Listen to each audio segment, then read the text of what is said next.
आज हम पढ़ेंगे ध्वनि का व्यतिकरण, इंटरफेरेंस ऑफ साउंड। इसमें यह समझने का प्रयास किया जाएगा कि ध्वनि का व्यतिकरण क्या है, ध्वनि का व्यतिकरण कितने प्रकार का होता है, कितने प्रकार का होता है और यह ध्वनि का व्यतिकरण किस प्रकार होता है। फिर हम लोग ध्वनि तरंग के अध्यारोपण के मूल सिद्धांतों को भी हम लोग पढ़ने, सीखने, समझने का प्रयास करेंगे। अध्यारोपण, तो सबसे पहले हम ध्वनि के व्यतिकरण की परिभाषा को जानें। परिभाषा है समान आवृत्ति, आयाम तथा तीव्रता वाली ऐसी दो ध्वनि तरंगें। समान आवृत्ति, आयाम तथा तीव्रता वाली ऐसी दो ध्वनि तरंगें जिसके अध्यारोपण के फलस्वरूप, जिसके टकराने के फलस्वरूप, एक दूसरे पर चढ़ जाने के फलस्वरूप एक नई तरंग की उत्पत्ति होती है और बनने वाली इसी तरंग को हम लोग ध्वनि का व्यतिकरण कहते हैं। जैसे यहाँ पर ए और बी आयाम वाली दो तरंगें हैं। ये दोनों ध्वनि तरंगें एक दूसरे पर अध्यारोपित होती है, एक दूसरे पर चढ़ जाती है, तो यहाँ एक नई तरंग की उत्पत्ति हो जाती है और बनने वाले इस नई तरंग के आवृत्ति, आयाम तथा तीव्रता में मूल तरंग से भिन्नता आ जाती है। इसी प्रक्रिया को हम लोग क्या कहते हैं? ध्वनि का व्यतिकरण कहते हैं। जैसे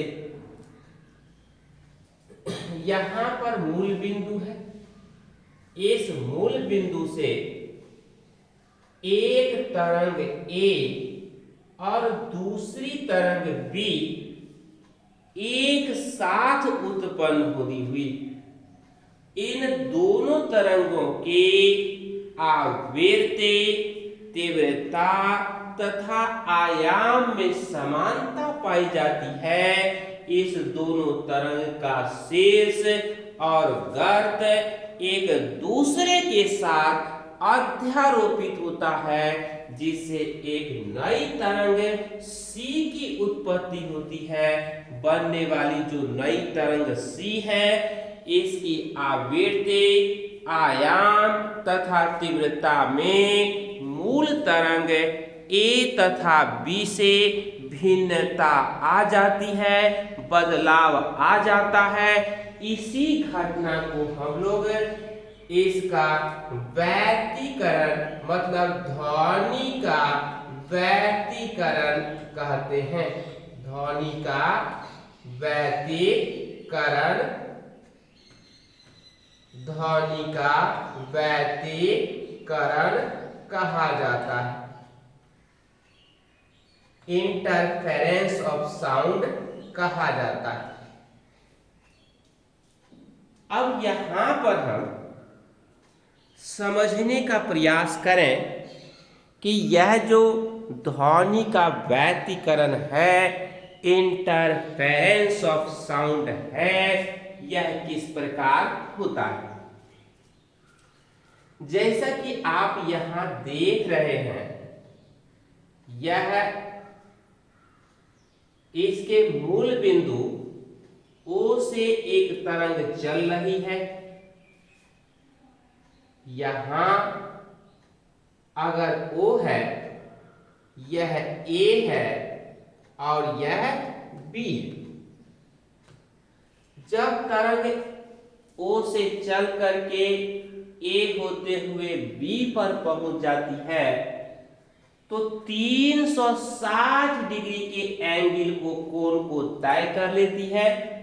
इसमें एक श्रिंग, क्रेस्ट और एक गर्द थ्रो का निर्माण होता है।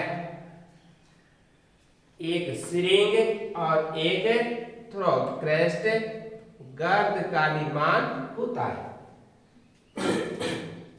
इसमें 2 पाई और 1 लैम्डा होता है। 360 डिग्री का कोण बनता है। अब हम लोग इसको समझने का प्रयास करें। तरंग का अध्यारोपण मतलब superposition of waves, sound waves. अध्यारोपण ऐसी घटना है जिसमें 2 या 2 से अधिक ध्वनि तरंगें या 2 से अधिक तरंगें एक दूसरे पर सवारी करती है, एक दूसरे पर चढ़ जाती है, तो इस घटना को तरंग का अध्यारोपण कहा जाता है। जैसा कि आप इसमें भी देख सकते हैं कि अगर पानी में पत्थर फेंका जाता है, यह A स्थान पर और यह B स्थान पर, तो दोनों पत्थर से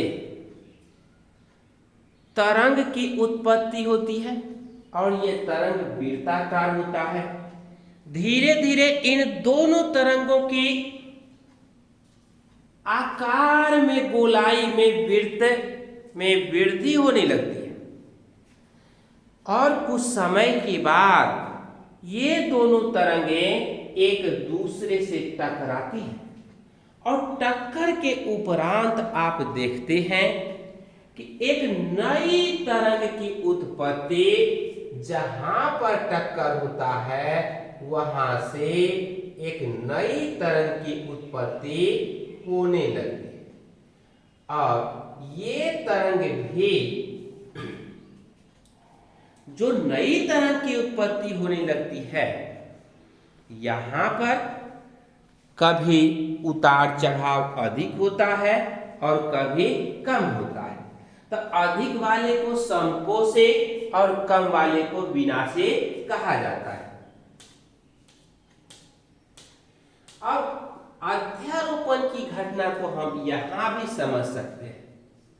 यहां पर एक तरंग A जो श्रृंग का निर्माण कर रहा है, यह A किसका निर्माण कर रहा है? श्रृंग का, क्रेस्ट का निर्माण कर रहा है। और तरंग B इसके थ्रो, गर्द का निर्माण कर रहा है। तो एक तरंग का शीर्ष और दूसरे तरंग का गर्द यदि एक दूसरे के साथ अध्यारोपण करता है, एक दूसरे पर चढ़ता है, अगर दोनों तरंग की ऊर्जा समान है तो यह जो तीसरी तरंग का निर्माण होता है यह मध्य में आ जाता है, मध्य बिंदु पर आ जाता है। अर्थात A प्लस और माइनस B बराबर 0। A तरंग ऊपर की ओर ले जाने का प्रयास करता है ऊपर, और B तरंग इसको नीचे ले जाने का प्रयास करता है। इसी प्रयास में जितना ऊपर ले जाने की ऊर्जा है उतनी ही ऊर्जा नीचे ले जाने की है, अर्थात वह तरंग एक माध्यम में आ जाता है। दूसरी कंडीशन में एक ए और दूसरा बी, एक तरंग जैसे इसको हम माने तरंग ए और इसको हम माने तरंग बी, और ए और बी तरंग का शीर्ष श्रृंग एक दूसरे पर अध्यारोपण करता है। तो ए की जो ऊर्जा है और बी की जो ऊर्जा है उस ऊर्जा के योग के बराबर, मतलब नई तरंग की जो का निर्माण होता है उससे सी तरंग बनती है और उसकी ऊंचाई, उसका एम्पलीट्यूड इस दोनों तरंग से बढ़ जाता है। ठीक इसी प्रकार यहां पर एक तरंग ए है और दूसरा तरंग बी है। यह दोनों तरंगें एक दूसरे से गर्त और गर्त का अध्यारोपण करती है। अध्यारोपण के उपरांत यह दोनों तरंग के गर्त की जो गहराई है यह बढ़ जाती है, ए और बी दोनों जुड़ जाता है। इसी तरह से अगर भिन्न है तब कम में से अधिक घट जाएगा। इस प्रकार अध्यारोपण में भी विनाशी अध्यारोपण और संपोषी अध्यारोपण की बात की जाती है।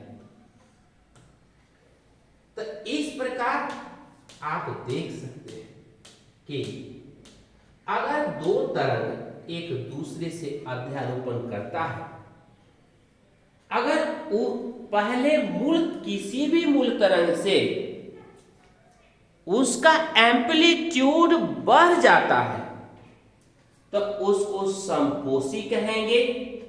अगर एम्पलीट्यूड पहले से घट जाता है तो उसको हम विनाशी की श्रेणी में रखते हैं। यह दोनों संपोषी है, शीर्ष की एम्पलीट्यूड में वृद्धि हो रही है, गर्त के एम्पलीट्यूड में वृद्धि हो रही है, इसका एम्पलीट्यूड घट रहा है, इसलिए इसको हम विनाशी व्यतिकरण कहते हैं। अब हम बात करते हैं इसका कि ध्वनि का जो व्यतिकरण है दो प्रकार का है। एक को हम लोग संपोषी व्यतिकरण कहते हैं और दूसरे को विनाशी व्यतिकरण कहते हैं। उस पर हम लोग यहां चर्चा करें।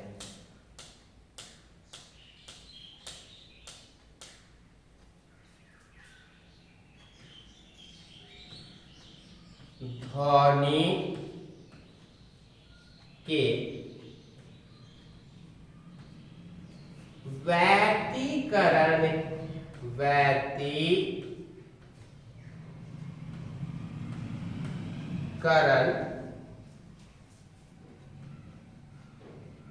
का प्रकार।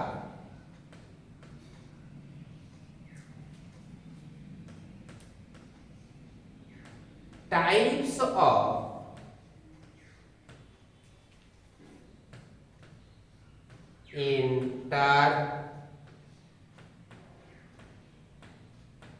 interference of sound waves।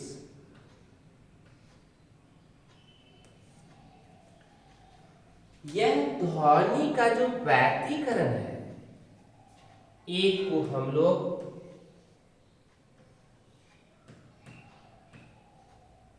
संपोषी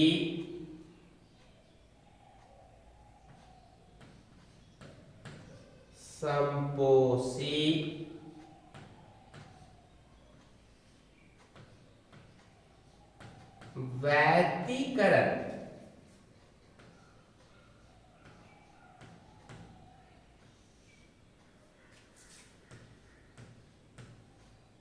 constructive interference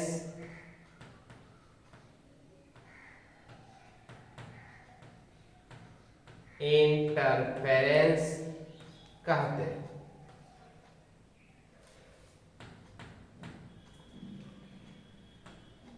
इसकी परिभाषा इस प्रकार दी जा सकती है, जब दो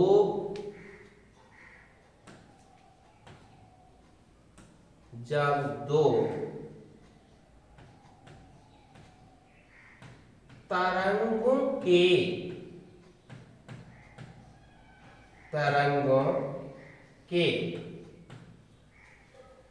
अध्यारोपण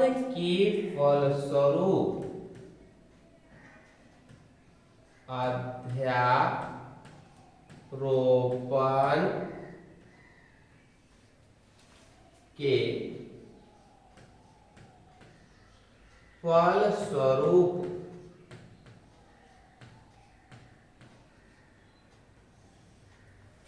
बनने वाली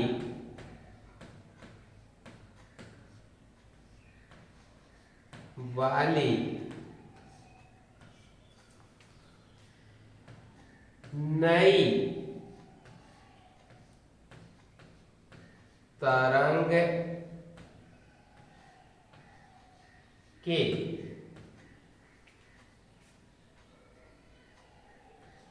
आयाम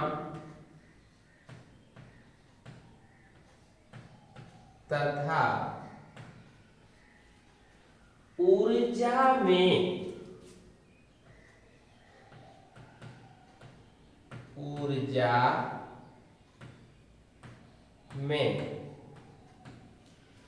वृद्धि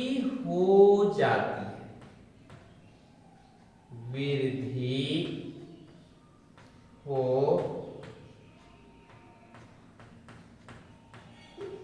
जाती है, तो उसे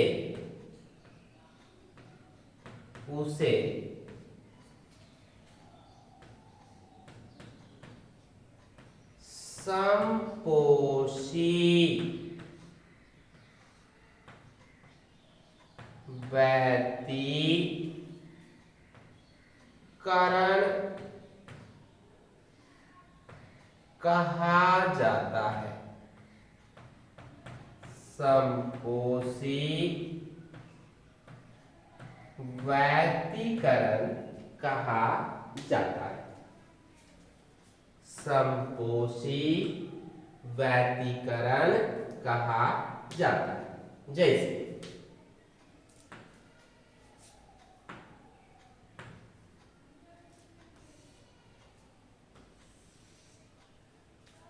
यहां से एक तरंग चल रही है और एक दूसरी तरंग भी इसी तरह से चल रही है और इससे एक नई तरंग की उत्पत्ति होती है। तो यह जो नई तरंग है, देखिए इसका एम्पलीट्यूड यहां तक है c और यह ए तरंग का एम्पलीट्यूड है और यह बी तरंग का एम्पलीट्यूड है, अर्थात c बराबर a प्लस बी। तो ऐसा व्यतिकरण जिसमें जो नई तरंग की उत्पत्ति होगी उसकी आवृत्ति, तीव्रता तथा आयाम में वृद्धि होगी, ऐसी तरंग को हम लोग कंस्ट्रक्टिव इंटरफेरेंस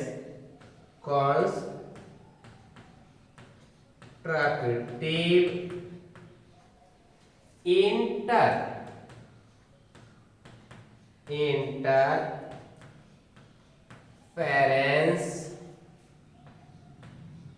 ऑफ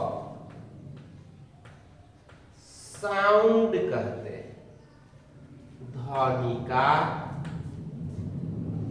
ध्वनि का संपोषित व्यतिकरण। अब हम लोग एक दूसरे व्यतिकरण पर भी विचार करते हैं।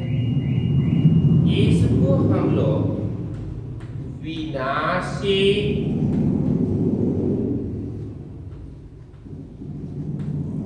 व्यतिकरण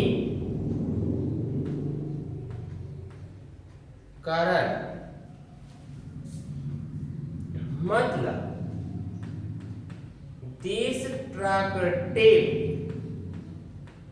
destructive interference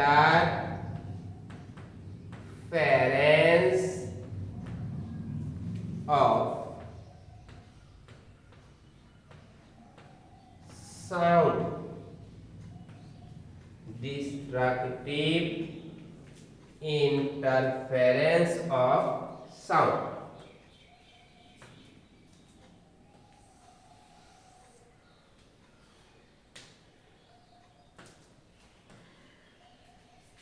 जब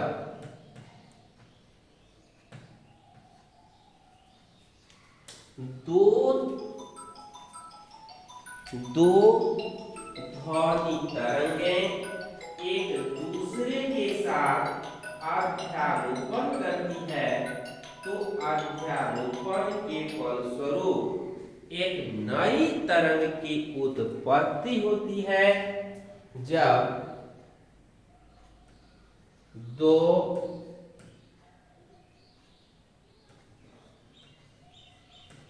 ध्वनि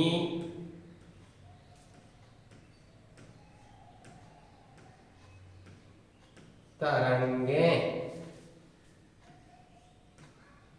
एक दूसरे के साथ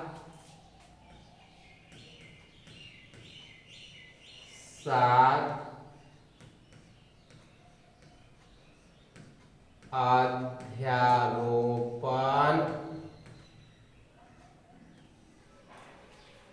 करती है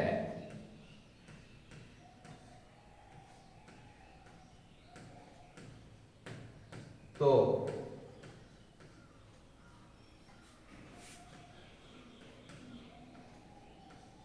अध्यारोपण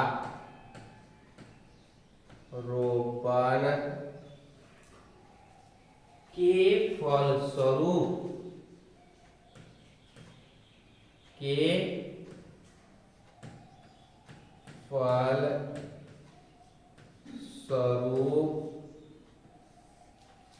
बनने वाली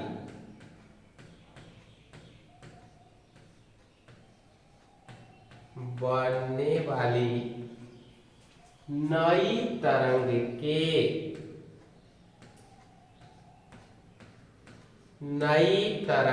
के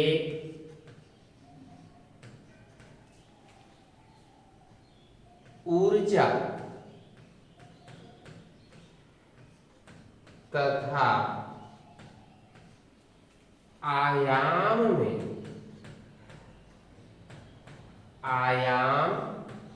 में कमी आ जाती है। कमी आ जाती है तो उसे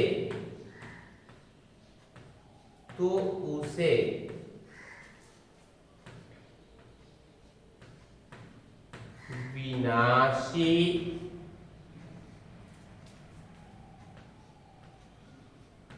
व्यतिकरण कहा जाता है।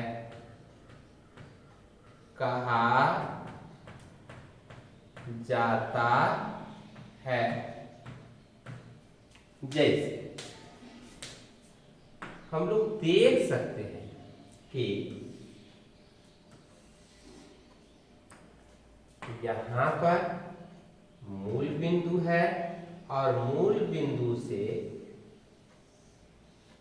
एक तरंग निकली और दूसरी तरंग यहां से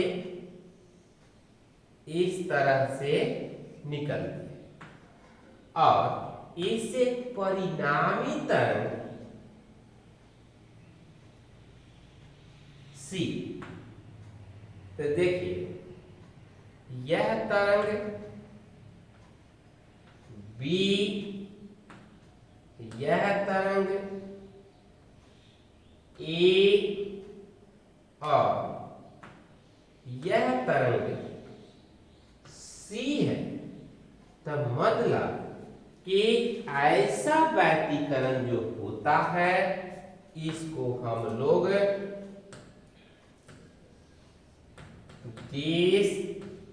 डिस्ट्रक्टिव इंटरफेरेंस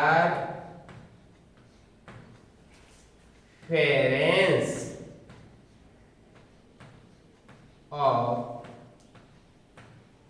साउंड वेव्स कहते हैं। अब इसका जो महत्व है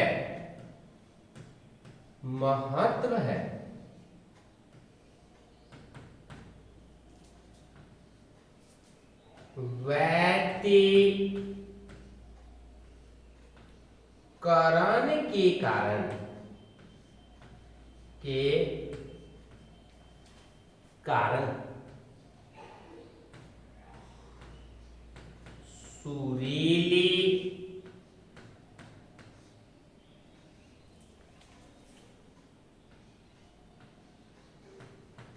ध्वनि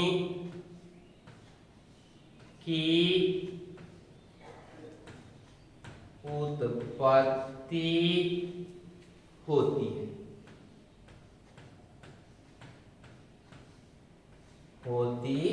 है।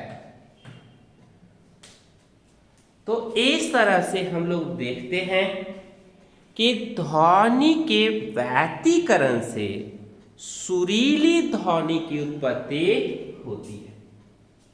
व्यतिकरण से, इंटरफेरेंस से सुरीली ध्वनि की उत्पत्ति होती है और वाद्य यंत्र में या गाने में जो लय मिला करके लोग गाते हैं उसमें इसी व्यतिकरण के कारण अच्छे कर्णप्रिय सुरीली ध्वनि की उत्पत्ति हो जाती है। तो इस प्रकार हम कह सकते हैं कि ऐसी दो ध्वनि तरंगें जिसकी आवृत्ति, आयाम तथा तीव्रता में लगभग समानता पाई जाती है, इसके अध्यारोपण के फलस्वरूप, इंटरमिक्सिंग के फलस्वरूप, एक दूसरे पट से टकराने के फलस्वरूप एक नई ध्वनि तरंग का निर्माण होता है और बनने वाली नई ध्वनि तरंगें की आवृत्ति, तीव्रता तथा आयाम में मूल तरंग से बदल जाती है। या तो यह बढ़ जाता है या फिर घट जाता है। इसी घटना को हम लोग ध्वनि का व्यतिकरण कहते हैं। ध्वनि का व्यतिकरण तरंग के अध्यारोपण के सिद्धांत के आधार पर हम और आप आसानी से सीख और समझ सकते हैं। तो इस तरह से हम कह सकते हैं कि यह जो ध्वनि का व्यतिकरण है यह साउंड वेव की एक महत्वपूर्ण प्रॉपर्टी है इस तरह से साउंड वेव को सीखने और समझने के लिए उसका एक महत्वपूर्ण गुण ध्वनि का व्यतिकरण, इंटरफेरेंस ऑफ साउंड को भी अच्छी तरह से जानना आवश्यक है। धन्यवाद।